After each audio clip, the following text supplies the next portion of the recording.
In the quiet hours when the world sleeps and the night glows with its faint silver breath, there is a place where time folds softly into itself, a place where ancient cities still dream beneath crowns of green. This is the land of the Maya, a civilization that rose with the sun and bowed to the stars, that shaped stone into poetry and carved stories into the very skin of the earth. Tonight we walk softly, not as historians, not as explorers, but as humble listeners, because the Maya are not gone. Their echoes live in the rustle of leaves over forgotten plazas, in the chirping of insects that once hummed alongside bustling marketplaces, in the heartbeat of a people who still carry ancient threads of knowledge. Take a breath. Let the jungle surround you gently.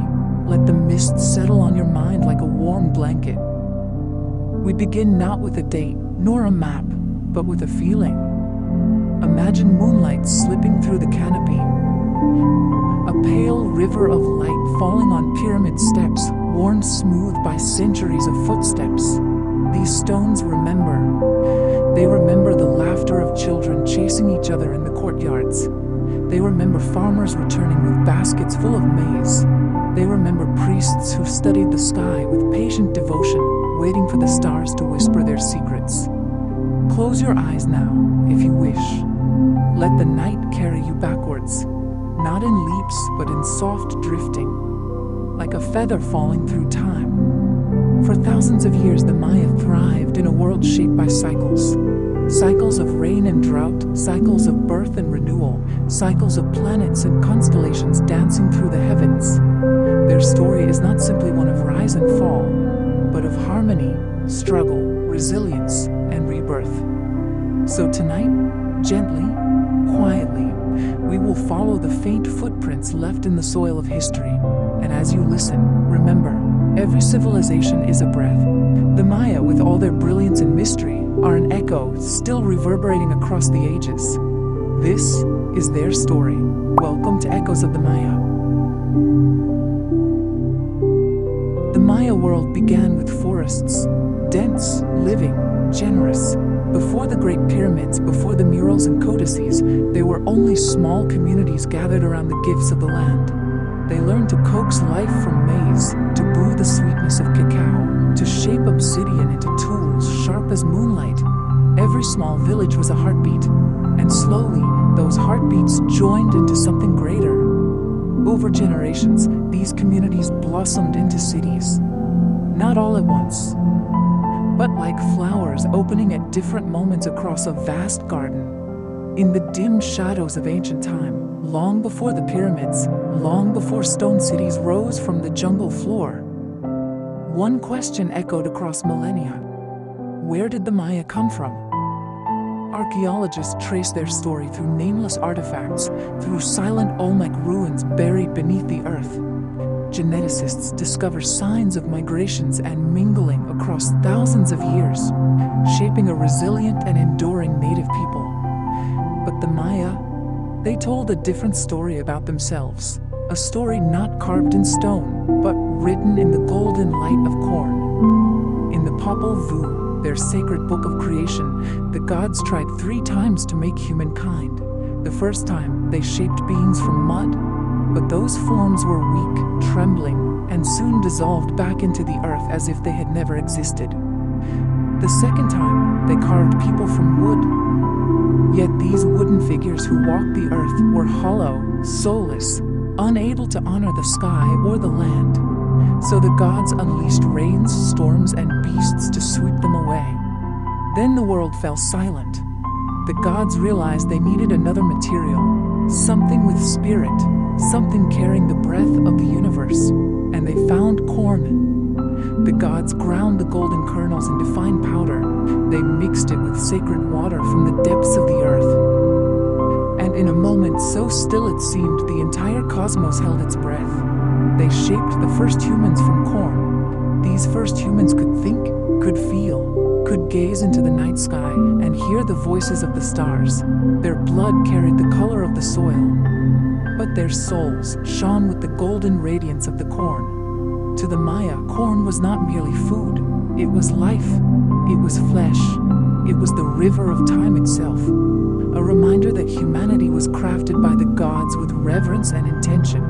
And from those kernels of corn, a civilization arose, one that built cities touching the heavens, temples of stone, and hieroglyphs that defy the erosion of time. The Maya were not born from earth alone, they were born from light. Before Tikal, Calakmul, or Palenque rose above the canopy, the Maya lands were nothing more than endless forests, deep green, humid, and overflowing with life. Small communities lived scattered like quiet sparks in the sea of trees. They planted maize, raised bees, hunted small animals, and listened to the whispers of nature to know the day of rain and drought, the day to sow and the day to harvest. Then, over time, the population grew. Families connected into villages, villages linked together into towns. And from those humble centers, the seeds of cities began to sprout. A place with stable water, a patch of land with a clear vantage point, or a site aligned with the heavens. Any of these could become the nucleus of a Maya city. At first, there was only a small plaza, a place for people to gather. Then around the plaza, they built the first temple, a granary, a marketplace.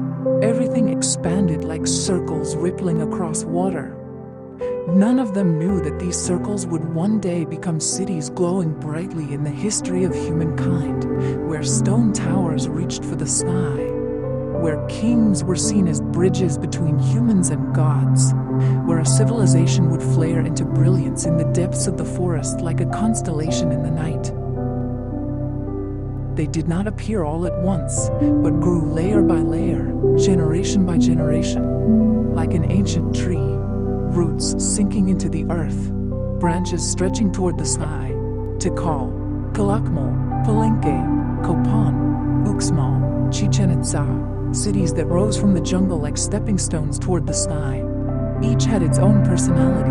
Tikal with its proud towering temples piercing the canopy, Palenque with its refined beauty, where kings recorded their lineage with poetic devotion.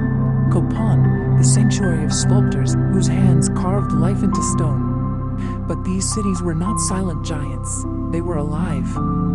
Buzzing with merchants, storytellers, farmers, priests, artisans.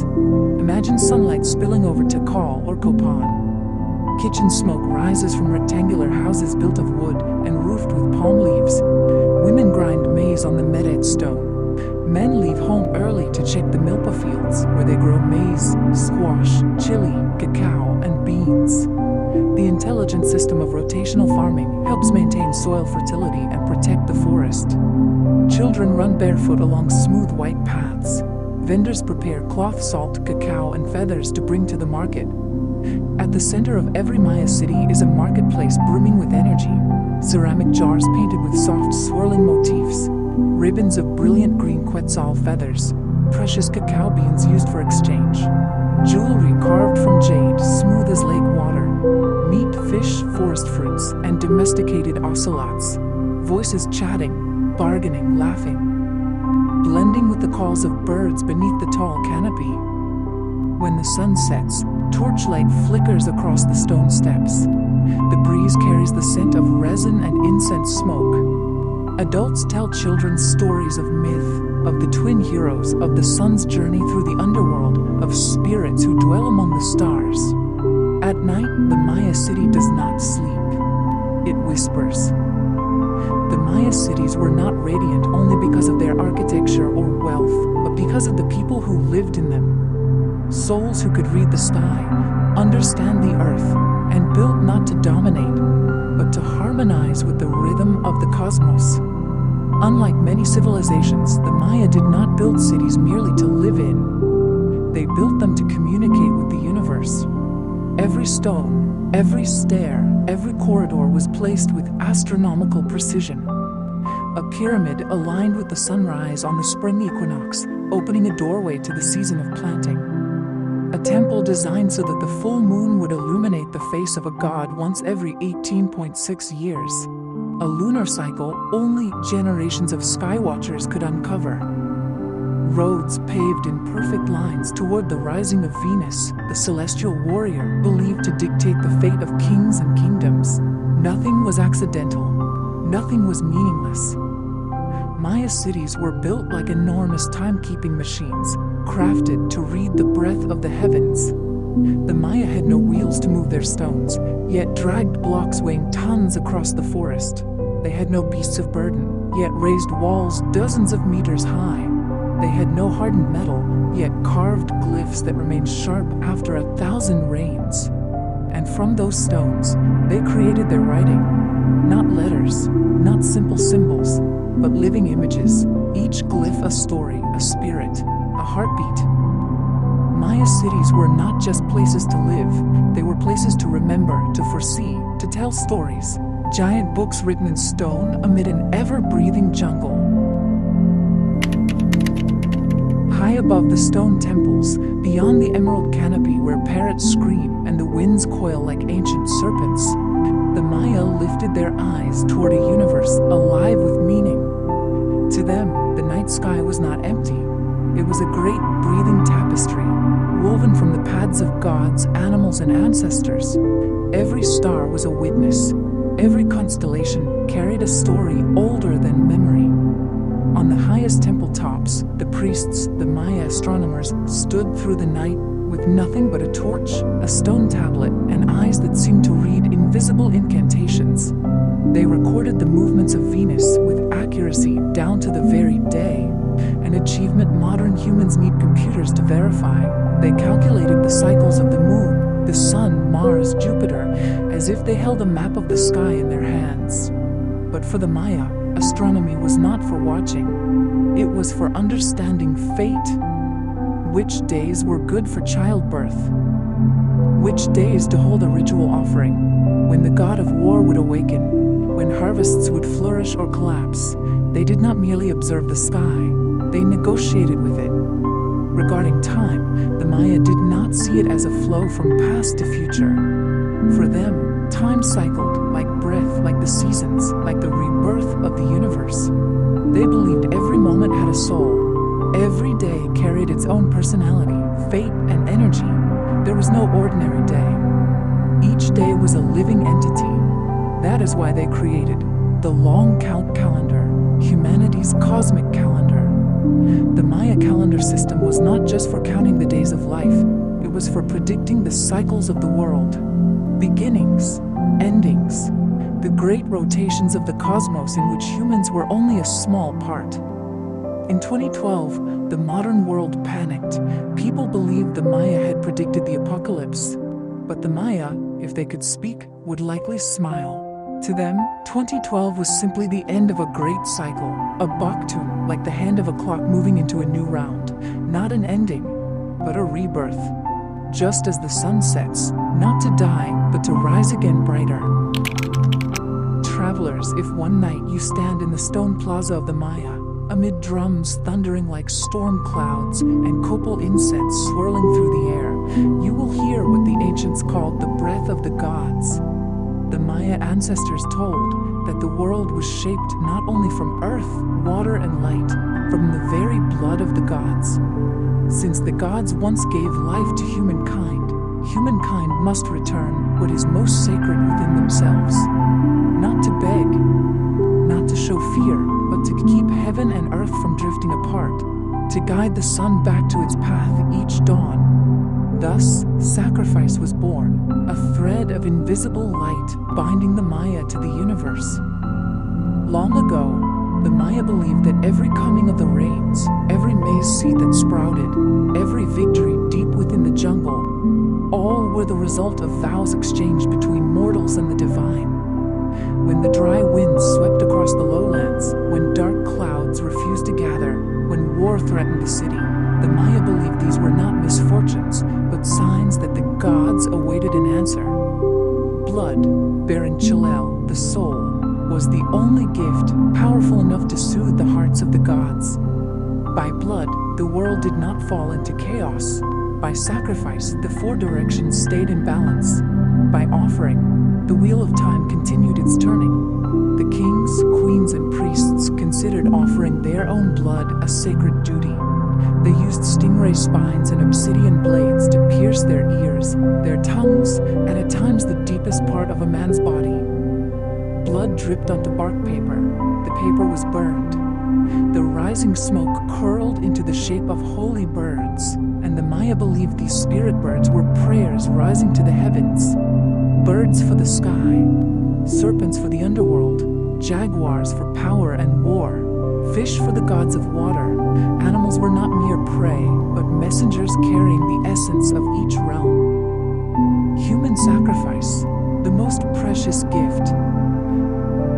In ancient times, when Maya cities went to war, captives were considered the most honored offerings.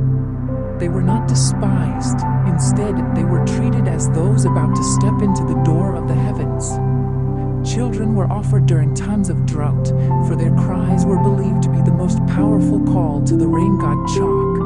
And at times, whispered in old stories, they were those who stepped onto the stone altar of their own will, believing their souls would be reborn into a world filled with greater light. The night before the sacrifice, the Maya city transformed. People swept the plaza clean. Priests painted sacred glyphs upon the body of the chosen. The scent of copal drifted across the steppes, summoning the gods to witness the rite. Drums roared, flutes wailed like wind threading through the heart of the jungle. Dancers wearing masks of serpent, jaguar, and sun moved with steps heavy yet holy. Then the procession ascended the pyramid, the highest place between heaven and earth, to perform the sacred ceremony. They offered blood to keep the sky from breaking. They offered hearts to keep the sun on its eternal journey. They offered their own bodies to bind the three realms: the heavens, the earth, the underworld. When the ritual ended, blood was brushed upon the sacred statues. Prayers were spoken. Ashes and flowers were released into the wind. The entire city believed the gods had listened. The sacrifice rituals of the Maya, though they may chill us today, were, to them, the very breath of the world. The Maya did not offer sacrifices only on behalf of humans. They also offered corn kernels, water, and the gifts of the earth, offerings to the gods to ensure abundant harvests and the fullness of life. The seed sowing festival, cornmeal, and corn cakes were placed on the altar, accompanied by prayers for fertile soil and flourishing crops. The sun and full moon festivals. Temples were designed so that light would shine directly onto the statues of the gods. People danced and sang to awaken the deities in the sky. Each ceremony was a gift, a message, helping people live in harmony with the rhythm of nature and the cosmos. In every ritual, every gesture, the Maya believed they became a living bridge between heaven and earth, light and darkness, life and death. They did not merely beg. They offered, communicated, and negotiated with the gods. If the ritual was performed perfectly, the gods would respond. Favorable rains and winds, abundant harvests, and human souls protected on their journey down to Xibalba and back into the light. This is why ritual offerings were the center of Maya civilization, a world where people did not only live, but actively participated in the heartbeat of the universe. Amid the boundless forests of Central America, the Maya quietly built a radiant civilization, not with steel or wheels, but with intellect, patience, and a deep reverence for the universe. The achievements they left behind still glow like lingering embers, illuminating the flow of time. The Maya did not build their cities to flaunt power. They built them as sacred mountains, connecting earth and sky. The stepped pyramids at Tikal, Palenque, and Chichen Itza seem to breathe with the forest, glowing when dawn touches their peaks, fading gently as the sun sets. Every step is a philosophy. Humanity can only rise by understanding the ground it stands upon. Without telescopes or modern instruments, the Maya read the sky like an open book. They observe the movements of the moon, Venus, the seasons of full moons and new moons. They knew when the rains would come, when corn would sprout, when the world would shift from one season to the next. Observatories like El Caracol show that they looked upward, not from curiosity alone, but from the belief that the sky carried rhythms essential to life. The Maya created a unique numerical system of dots and bars and were among the earliest civilizations to use the number 0. That small symbol unlocked the ability to record time, perform complex calculations, and build monumental structures. Through their numbers, days were no longer a stream drifting away, but a circle that could be measured, predicted, and understood. The Maya possessed calendars so intricate that even the modern world admires them. Tzolk'in, Hob, and the long count were not merely tools to mark dates, but ways to understand the soul of time. To them, each day was born with meaning, a breath of the cosmos. Time was a cherished guest, not a tool for humans to chase. From dense forests, the Maya created terraced fields, irrigation canals, and the milpa garden system that fed millions. Corn, squash, and beans, the sacred trio, were not just food, but symbols of life. They cultivated with patience, listening to the earth and answering what it whispered. Maya carvings, sculptures, and paintings were not just beautiful, they told stories. Each line recorded victories, festivals, prayers, and quiet moments of daily life. Their writing system, with hundreds of glyphs, is one of the few fully developed scripts of ancient America. It was how the Maya preserved memory, so their words would not dissolve into the wind. The Maya understood the forest like a lifelong friend. They knew which leaves healed wounds, which roots soothed fever, which tree sap calmed inflammation. They used steam, herbs, and aromatic smoke to balance the body, what we now call natural therapy. Each remedy was the result of centuries spent listening to the whispers of the jungle. In the achievements of the Maya, one discovers a beautiful truth. They never sought to dominate nature. They learned to live with it, understand it, and honor its rhythms. Their achievements, though thousands of years old, still whisper to us that a civilization is not built solely from stone and time, but from the desire to understand its place in the universe. This was a civilization that listened deeply to the soil, to the sky, to the heartbeat of the cosmos. And together, these achievements formed a golden era, a crescendo in the great song of Maya history. But as with all songs, the melody shifts.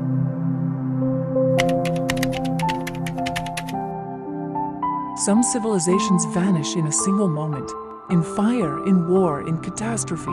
But the Maya, they did not disappear in a roar. They faded, like a long breath carried off into the forest, like a story the wind quietly stole away.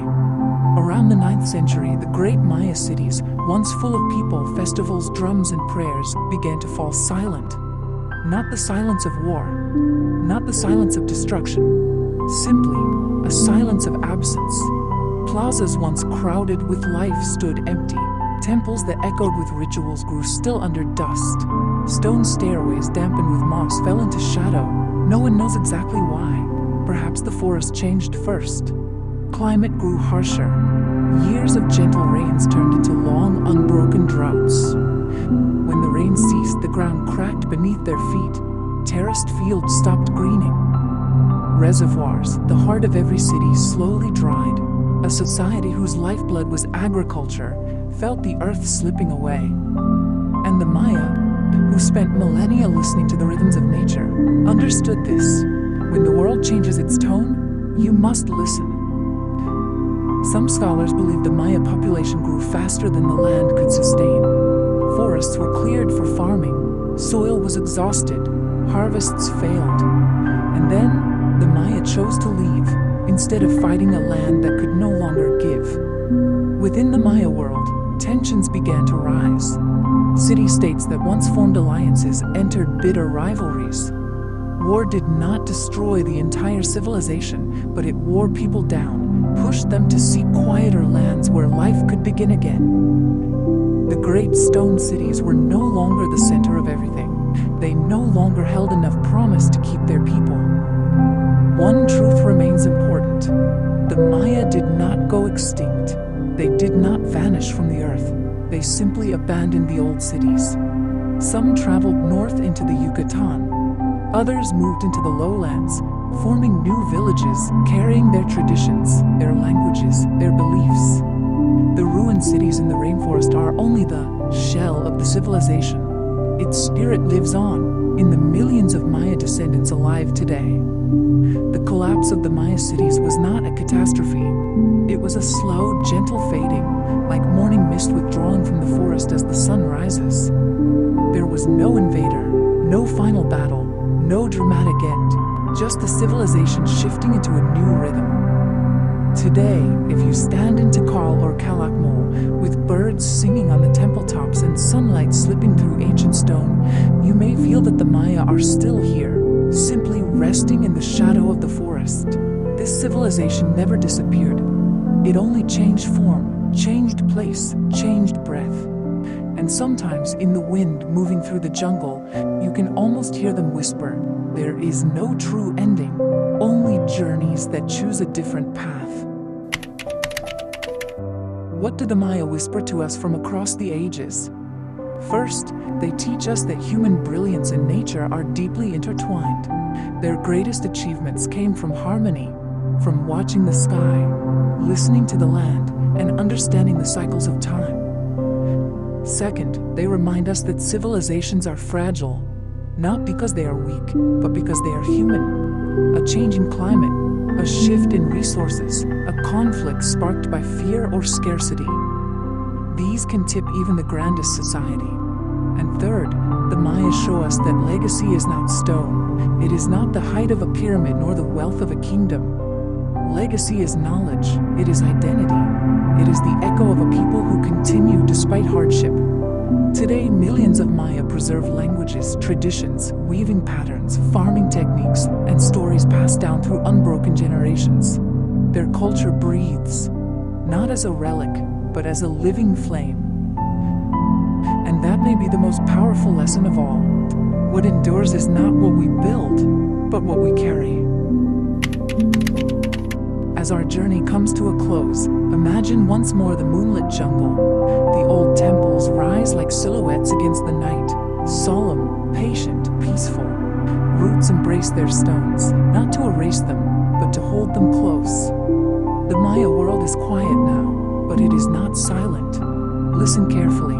You can still hear echoes of children laughing in the courtyards, of artisans carving stories into limestone, of kings whispering prayers to the gods of time. Echoes of knowledge, echoes of resilience, echoes of a people whose story never truly ended. Take a slow breath. Let the jungle fade gently from your mind, like a lantern slowly dimming. But keep one thought with you. History is never gone. It lives in the earth, in the stories we tell, and in the silent places where past and present meet. Thank you for traveling through the echoes with me. And may the calm spirit of the Maya walk with you long after this night has faded.